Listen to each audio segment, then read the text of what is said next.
Hey, what's up, everybody? Welcome back to the pre-Thanksgiving Week 12 edition of the Occupy Fantasy Football Podcast. I'm Brian Jester, co-founder here at Occupy Fantasy, your co-host for today's show, and I guess every show. And I'm joined, as always, by our NFL Daily Plug writer and my co-host here, Chris Rooney. What's up, man?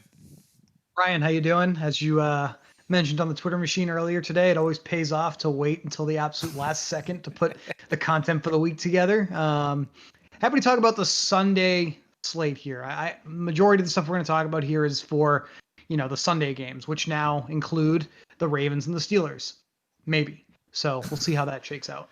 Yeah, so we are recording this Wednesday afternoon like we normally do. Obviously, it's a little bit different this week for most people's content consumption because we have the Thanksgiving slate on Thursday, which is always a fan favorite. But Pittsburgh and Baltimore has been postponed because of COVID, at least until Sunday. It's now on the Sunday main slate for now, at least, like Chris said. So we'll see if you're interested in our Thanksgiving content. But probably by the time you listen to this, our daily plug for the two-game slate will be up on OccupyFantasy.com, where we go team by team with notes, go over two-game and classic strategy, lineup construction, and then also individual showdown notes and data for each game. And then we'll do a live Twitch stream tonight, 10 p.m. Eastern. If you're watching this before Thursday, you can always catch the replay before the game start, 12:30 on Thursday, with me, Moose, and Jack, creator of our lineup builder, DFS Magic. So, all right, that's Thanksgiving, but we're here for Week 12 main slate. Chris, we're looking to take down some more GPPs on the main slate, and honestly, not a ton of injuries this time around. No, it actually, and honestly, that's good. I mean, we love when our favorite players are able to continue to play, but unfortunately, there are a few, and they are significant. And the first one, obviously, everyone probably already knows this by now.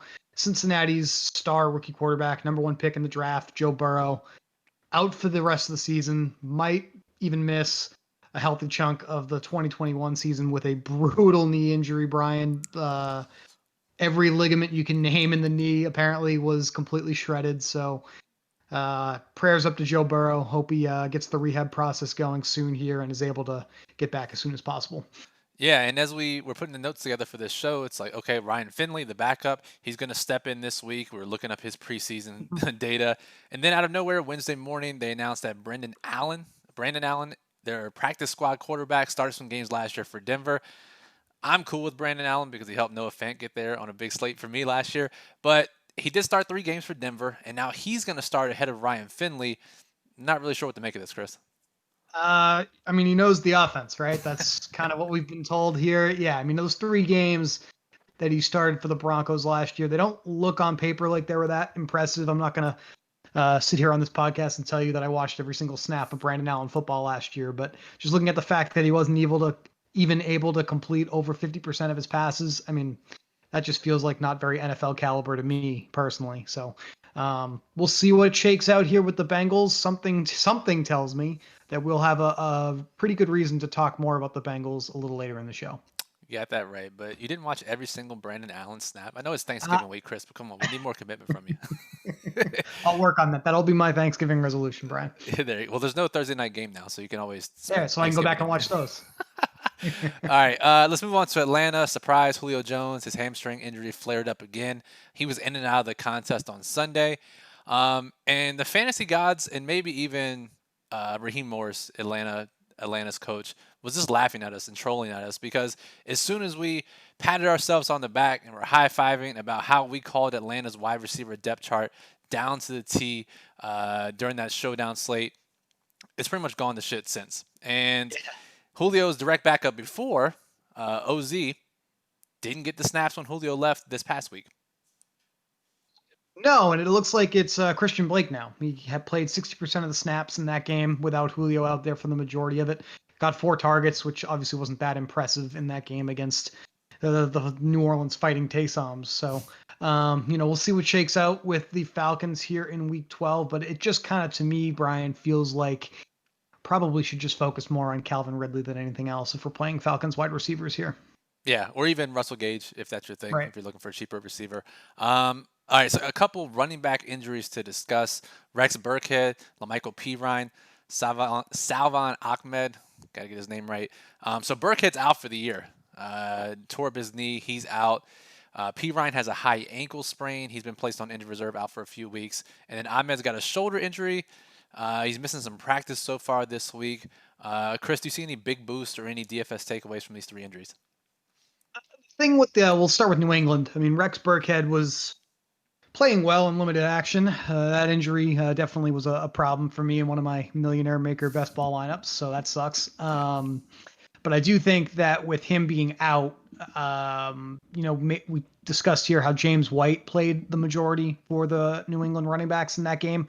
Let's not forget Sony Michel has been reactivated from injured reserve. Now, he was inactive for that game against the Texans. I have a feeling that obviously he'll probably be up the next time that they play here in week 12 against the Cardinals. And so once again, we're going to have to see what shakes out between Damian Harris, Sony Michel, and James White. Do think James White will end up being the biggest beneficiary still. He's the best pass catcher of that group, but it's still not something that we can go into the slate feeling super confident with because of that change in the dynamic there in that locker room. Jets running backs. If you're looking to play Jets running backs in DFS, you have a higher risk tolerance than me and maybe even you, Brian, which is Yes. saying something. And then with Ahmed there with the Dolphins, this might just be maintenance. He did play in that game after suffering the injury, so he's probably okay. Maybe they're just trying to manage his reps. Miles Gaskin has not been activated from injured reserve yet, but he has been spotted at practice. So we will watch that if he's activated before Sunday. He was playing and he was the starter. We were on him and all over him in our lineups a few weeks ago when he was healthy. So Brian, I think if they activate Gaskin, to me, that's a sign that he would probably be the guy on Sunday. So that's really the only thing here we have to monitor. For sure. And before we move on to more backfield situations, I do want to say I would love for Damian Harris to get more work in the passing game. All the preseason reports and the camp reports were that he was catching a ton of passes from Cam Newton. And with Burkhead out, Burkhead was actually playing a decent amount of red zone snaps. So in addition to James White obviously getting the receiving role, maybe we see a bump for Damian Harris as well, who I know you and I are both big fans of. So we'll have to monitor that moving forward. All right, some more backfield situations. 3 different teams we want to discuss: New Orleans, San Francisco, and Kansas City. Uh, Chris, we don't know for sure, but we think this was probably injury related. Alvin Kamara last week, one of our top plays, did play a decreased snap count, his lowest snap count of the year, ran his fewest number of routes, only saw 1 target. Can't imagine that was a Taysom game plan byproduct. There had to be something to do with his midweek foot injury that popped up on the injury report. Yeah, I mean, the thing that I don't think any of us expected to see in that New Orleans game, Brian, was Taysom to come out and actually play sort of like Drew Brees, right? Drop back to pass the majority of the time. He didn't run as much as we expected. And even in that scenario, it was very bizarre to see Kamara not utilized like he normally was. That to me suggests that the foot injury that he suffered midweek played a role. So I think he'll go back to what he was doing for them as he gets healthier. And that's really the messy thing to monitor here. They have a very reliable running back in Latavius Murray that they can use heavily when Kamara's banged up. We saw this, frankly, for the majority of last year when Kamara tried to play through some high ankle injuries and other things. So New Orleans' biggest concern right now is being healthy for the playoffs. That's sort of the bane of their existence and that hump that they have not been able to climb. And Kamara is a player that they will need to be 100% if they want to accomplish their Super Bowl goals. Getting away from the backfield for a second, the one thing that did stand out from that game, Brian, was Michael Thomas is back. Yeah, Right? I mean, yeah, he played a over 100 ton. yards So receiving. I mean, it's kind of crazy to think we expected Taysom to come in with a completely different game plan, more run mhm, heavy approach, maybe even similar to what we've seen with Cam Newton and the Patriots, right? mhm. And even more read option type situation. But he was literally just dropping back and passing. Most of his runs weren't designed; they were scrambles. His one goal line run was a designed quarterback power, but kind of crazy to see. And what we'll have to monitor with Kamara is next week if he's back playing 60, 70+% of the snaps and he still only sees 1 target again, then maybe the alarm bells start ringing because as we see, we see this with a lot of scrambling quarterbacks, especially younger quarterbacks. Instead of going to their second, third, fourth read and checking down to the running back, they just opt to scramble. And a lot of times we'll see the decreased targets there. But again, it's Kamara. I'm sure Sean Payton will get him involved. but the snap count usage is something we definitely have to monitor. And then real quick before we move on, San Francisco and Kansas City, Chris, what are some high-level notes for these two teams? San Francisco's about as messy as the Rams, which is another team we're going to talk about in a second here. But it looks like Raheem Mostert is going to be, well, he's most likely going to be returning. He was designated to return from IR, so we could practice.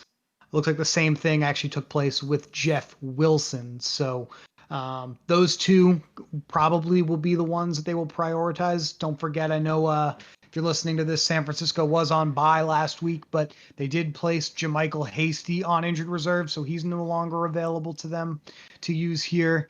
They have been very interested all year in limiting the work for Jerick McKinnon, Brian. So do think Mostert is probably the best one here. Very explosive runner. I believe he owns the two fastest kind of ball carrier speeds in the league this season by next gen stats.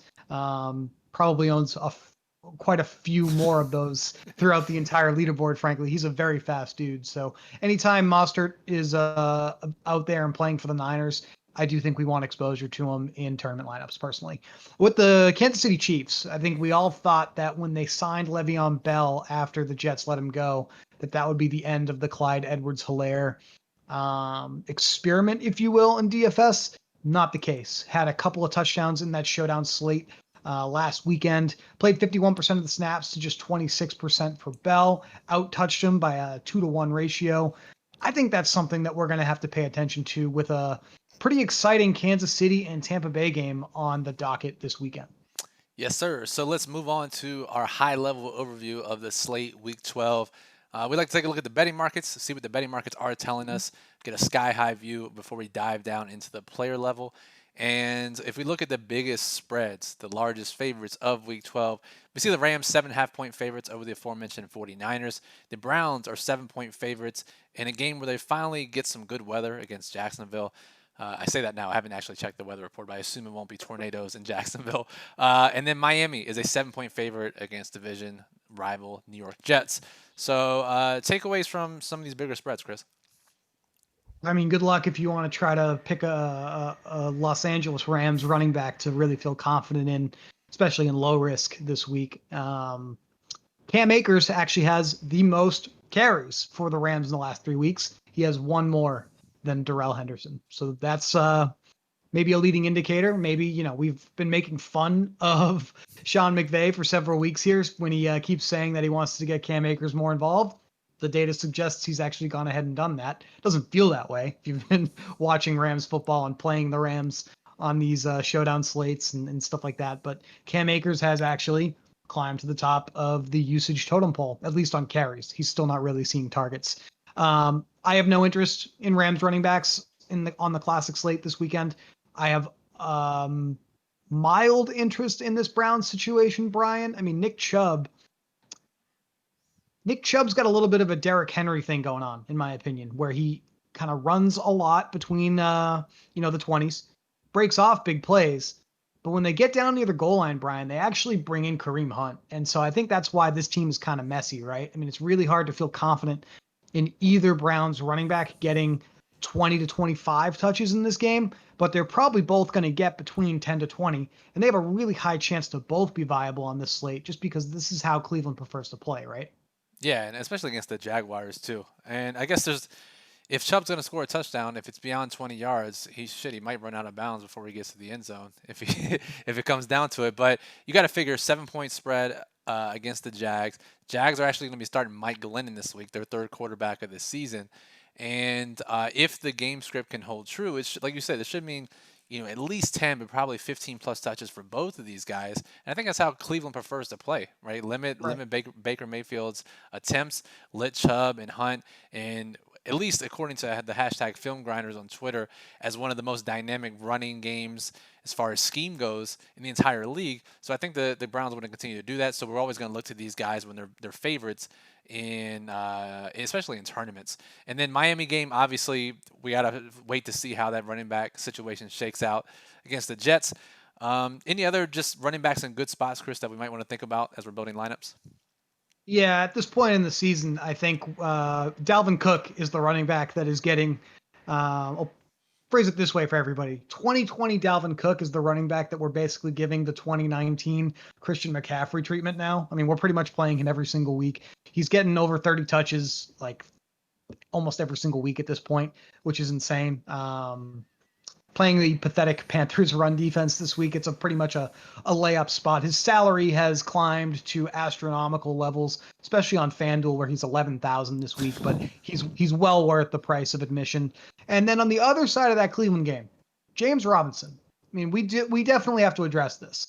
65 of the total 66 carries for Jaguar running backs have gone to James Robinson the last 3 weeks. He is inside the top 5, I believe, in overall rushing yards on the season. Despite the fact that this is a 1-9 Jaguars team, I believe, they're still giving this dude the ball. He's got a healthy share of the targets, no matter who's under center, when it's been Minshew or Luton, and now it'll be Glennon, so we'll see how that shakes out. It seems like Robinson will be in for maybe even a heavier workload just in terms of overall touches against the Browns, because I have a feeling that they're going to try to limit Mike Glennon in this game. I like J-Rob's price on both sites this week. We don't normally like playing underdog running backs, but again, and we talked about this last week as well, you can't sneeze at the way this guy's being used right now. No, and granted they're 1-9 for a reason, but God forbid they ever keep a game close and Robinson gets touches near the end zone and continue to build on his rushing share in that backfield. And again, this is someone you have to like for tournaments. So let's move on to the totals, the highest expected scoring games of this week. We get our favorite teams back. We get the Bills back on the main slate. Of course, we get my Cardinals back on the main slate, which means we get some totals above 50 points for a change. Last week was kind of an anomaly in that regard, but we have the Raiders and the Falcons, 56-point total. Chiefs and the Bucks, 55.5-point total. Chargers and the Bills, 53.5-point total. We're looking pretty good, man. And you'll notice here, Tennessee and Indy's 50.5 too, but these other 3 games are non-divisional games, which is something we look to target here in the second half of the season. Yeah, November, December, we love seeing that. Teams that aren't super familiar with each other hopefully should lead to more explosive plays, more offense, which is what we like to see in fantasy. Teams with the highest implied totals on this group, out of this grouping of games, got the Kansas City Chiefs and the Buffalo Bills tied for 29.5 points. So they'll probably be two of the most popular offenses people will use in all contest types. And then right behind them by a narrow margin, the Las Vegas Raiders at 29 points. We've already talked extensively about the Browns offense. They're the next closest offense on this list. That's probably where a lot of people will concentrate their builds this week, Brian, looking at those, quarterbacks, running backs, receivers. And I think it makes a ton of sense. The best way to get there is through some of the underperforming wide receivers that we have available to us here yet again in week 12. This list has been pretty hot all year. And thankfully, as we discussed in our staff chat last Sunday, thankfully they actually took a breather for us in week 11, frankly, because a lot of our game stacks did not really pan out last week. So our underperforming wide receivers did us a favor, and they decided to take a pause in their performance and carry it over here to week 12 so we could give it another crack here. So loving the opportunity, Brian, to try for some flop leg, if you will, with two of our favorite receivers, Denzel Mims and Jerry Jeudy. Yeah, I mean, you have to give it up to these guys, right? They didn't want to waste their big performances on weeks where we didn't get our stacks right. So, right, Yep. let's wait. Let's get our stacks blowing up. Let's get our underperforming receivers blowing up. Now we got a chance to take down some tournaments. So, Denzel Mims, Jerry Jeudy, no surprise on this list. Mims continues to get targeted downfield. He's still incredibly cheap. He leads the team in air yards, and he's actually our number 1 underperforming wide receiver this week. Jerry Jeudy, I was watching the game off and on Sunday, and I was thinking, damn, his opportunity is not there like it usually is. But then I went and looked at the numbers afterwards, and damn, he still had over 100 air yards, maybe more, and is continuing to dominate the league in air yard opportunity. Now, again, even though he's technically second on this list in terms of expected points versus actual points, he's expected to have scored about around 21 DraftKings points per game over the last 5 weeks now. It's been kind of crazy. And anyone with that kind of opportunity at his price tag is a major underperformer. And then some other guys on this list that we'll talk about and we'll look at closely this week. Hollywood Brown. It's funny because in our staff chat, Garrett asked about it. It's like, has he even gotten any targets? How is he even on this list? But yeah, he's only has 5 catches over the last 3 weeks, despite having over 200 air yards. Other guys, AJ Green and T. Higgins, pairing up with Brandon Allen this week, are underperforming receivers.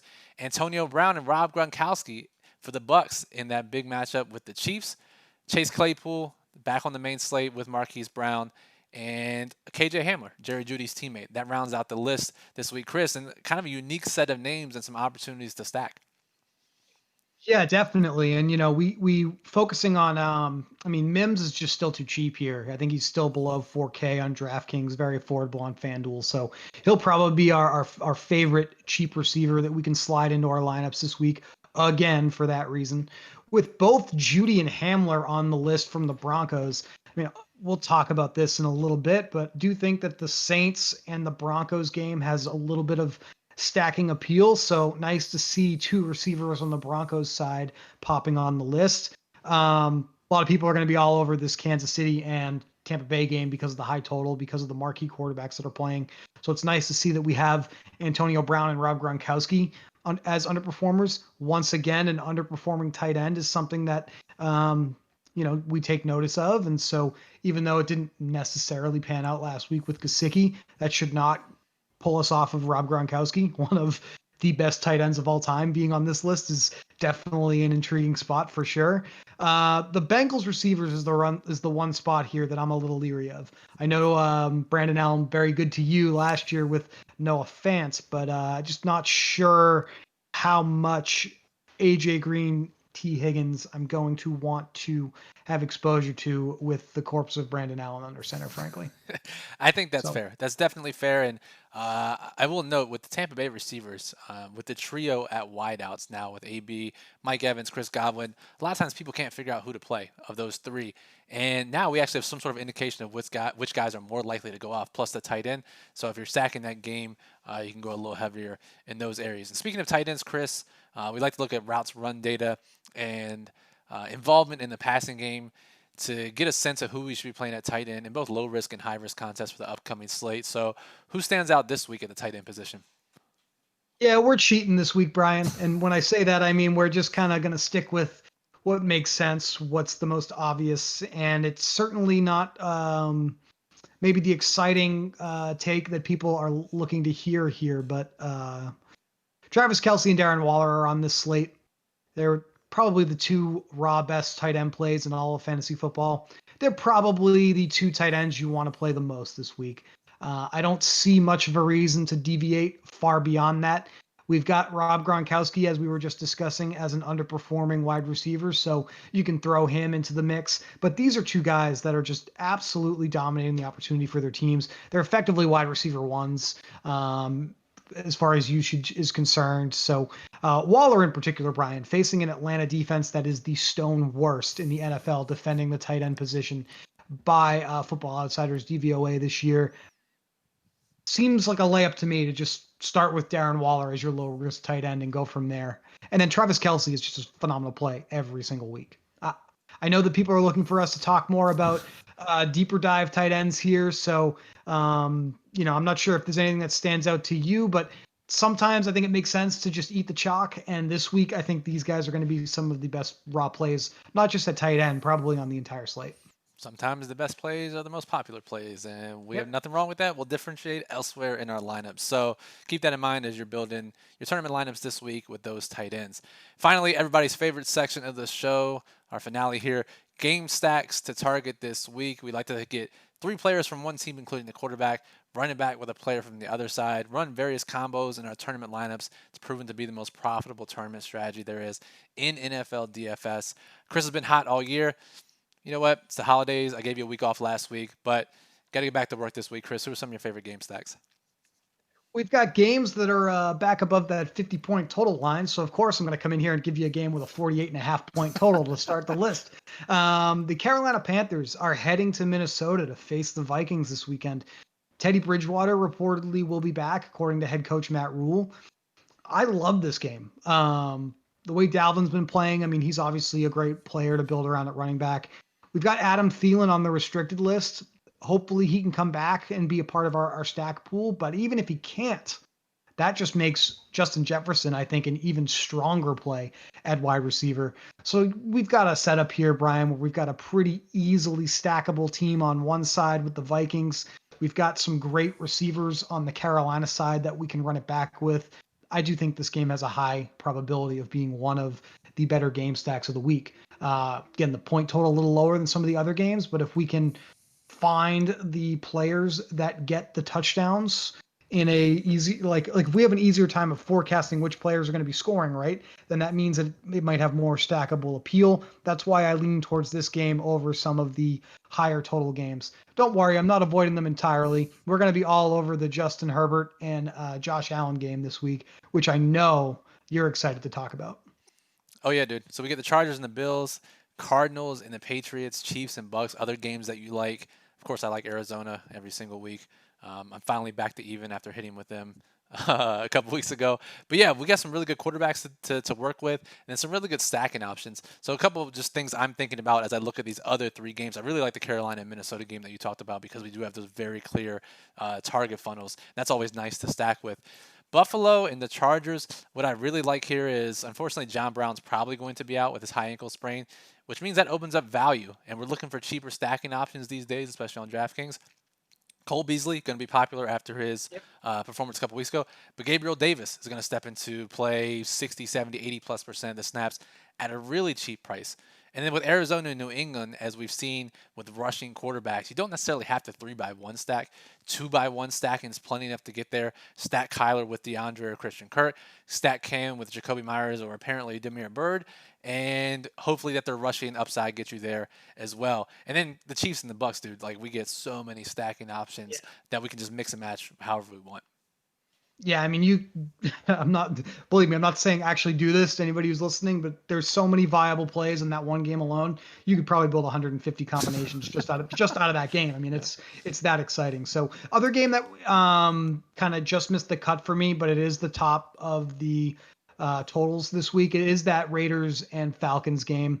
We're just kind of going to wait and see what the clarity is there with some of the injury stuff. I think the Julio injury is a big thing there and affects the viability, frankly, of stacking that game. Not a ton of running back. There aren't running backs on the Atlanta side to really feel confident in, but I can certainly see the case for Derek Carr and Josh Jacobs, Darren Waller, even a Nelson Aguilar with a Calvin Ridley. So we'll see how we net out on that by Friday when the main slate daily plug will come out. But before any of that, I mean, I hope everybody has a great Thanksgiving. I hope you enjoy our now 2-game slate that we have for you on Thursday, and obviously some single game showdown action with each of those games that'll be coming up. Should be a really fun week, Brian. I'm excited for it, man. Happy Thanksgiving to you and your family, and to those of you listening out there. Do us a favor, give your thanks to us, and click that subscribe button, whether you're watching here on YouTube or in your favorite podcast app. That way you get notified when all of our podcasts are released. So, again, you can check out all of our content, occupyfantasy.com, YouTube or youtube.com/occupyfantasy, and twitch.tv/occupyfantasy to get our live streams. So, for Chris, I'm Brian. Happy Thanksgiving, everyone. Good luck this week, and we'll talk to you soon.